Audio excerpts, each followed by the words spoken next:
We are exceptionally malleable, and as studies have shown, will adapt based on what is supported and reinforced by the social condition we inhabit. If the known propensities of human beings, such as walking upright, learning language, and the like, are not triggered and supported by the environment, then they might not manifest. Therefore, again, the human being is very much a cultivated organism. The quality of a person's health and behaviors really comes down to the quality of the environment, culture, and hence social influences they are exposed to. This is critical that society fully understand this and adjust accordingly. It should be no wonder the world we live in when we examine the system, the environment that creates us. And this is the point. We, as so-called individuals, are running composites of our life experiences. We are walking expressions and cultivations of the environments we have passed through up until this very moment. And when it comes to survival, only those behavioral attributes that have served a function in your environment are reinforced and made dominant. Once you understand this, the corrupt world around you suddenly makes perfect sense. Human beings are not inherently greedy or inherently competitive or inherently corrupt.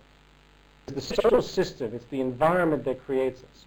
Just as a young girl will choose to walk on all fours and bark because that's what the environment makes similar to her, we become corrupt and we become self-interested because that's what our culture has put upon us.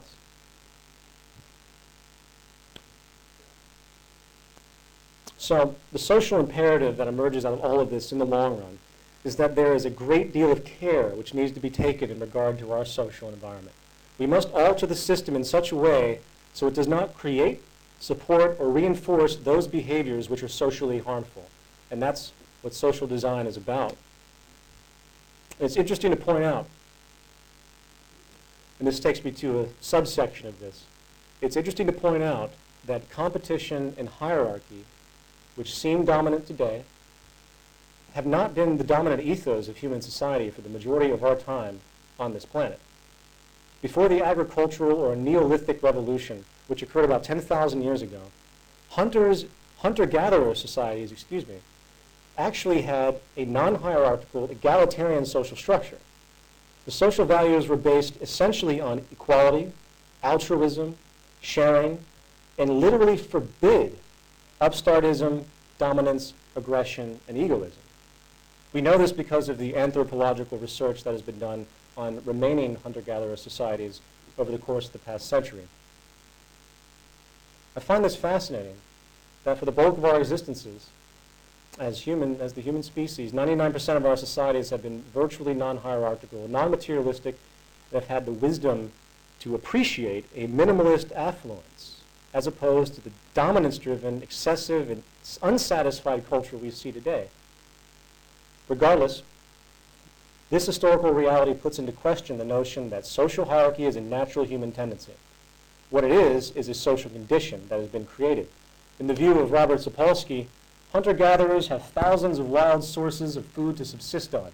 Agriculture changed all of that, generating an overwhelming reliance on a few dozen food sources. Agriculture allowed for the stockpiling of surplus resources and thus, inevitably, the unequal stockpiling of them. Stratification of society and the invention of classes. Thus, it has also allowed for the invention of poverty. The core basis of social hierarchy is real or perceived scarcity. Social hierarchy is a formalized system of inequality which serves as a substitute for perpetual conflict over scarce resources. In view of our Western society, which, as we have denoted, works to literally preserve scarcity, it's easy to see how our social classes are perpetuated unnecessarily. But the problem doesn't stop there. Another consequence, which is very new, has to do with the chain of causality, one that affects every one of us in a way which is almost hidden. And that has to do with the effect it has on our health and the health of society, which I'm going to discuss now. Studies have shown that people of higher socioeconomic status live longer, enjoy better health, and suffer less from disability. while those of lower socioeconomic classes die younger, suffer the majority burden, the largest burden of disease and disability. Now, this most often comes in the form of a gradient, meaning that from the highest upper classes, straight down the lowest bottom classes, each successive step, up or down, the socioeconomic ladder constitutes a respective quality change in a person's health on average. On the surface, this would seem absolutely logical, right? Just makes sense. In the sense, lower classes often have poor diets due to lack of purchasing power. They are more prone to live in polluted areas. They are more likely to get subpar health care. And due to lack of education, they might not take care of themselves in the best way.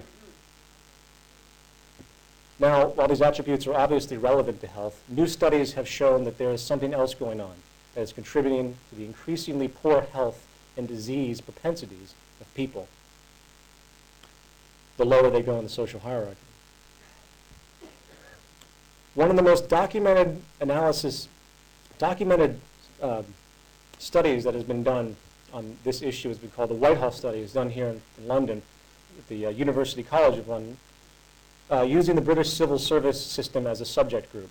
They found that the gradient of health quality in industrialized societies is not simply a matter of poor health for the disadvantaged and good health for everyone else. Something else was happening. Remember, this is the UK where healthcare is socialized, and theoretically you have equal healthcare. They also found, bear with me, this is an important point, they also found that there was a social distribution of disease, meaning that as you went from the top of the socioeconomic status to the bottom, the types of diseases people would get would change on average, but they'd be linked. For example, the lowest rungs of the hierarchy had a fourfold increase of heart disease-based mortality compared to the highest rungs. I think, if I remember correctly, the highest rungs were things like melanoma, people sitting on their yachts, which I thought that was quite amusing. Regardless, this is the pattern, and to a certain degree, it's irrespective of healthcare. Keep this in mind. Disease is being generated irrespective of socialized healthcare. Even in a country with universal healthcare, the worse a person's financial status, the lower they are in the social hierarchy, the worse their health appears to be getting. Why is this? As it turns out, psychological stress generated from social inequality. Not the byproducts of inequalities such as poor nutrition, healthcare resources, or education for a person's health, but inequality itself, psychological subordination. Concurrent research done by Richard Wilkinson at the University of Nottingham found that more income inequality there is in a society, the worse the gradient of health and mortality rates.